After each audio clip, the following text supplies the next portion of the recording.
Assalomu alaykum aziz musofirlar. Agarda siz Moskva yoki Sankt-Peterburg shaharlaridan O'zbekistonga ishonchli avtobus yoki taksi izlayotgan bo'lsangiz, unda +7 968 662 0808 raqamlariga qo'ng'iroq qilib, o'z o'rningizni band qilishingiz mumkin.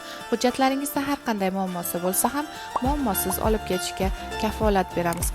Kanalga obuna bo'ling va like bosishni unutmang. E'tiboringiz uchun rahmat.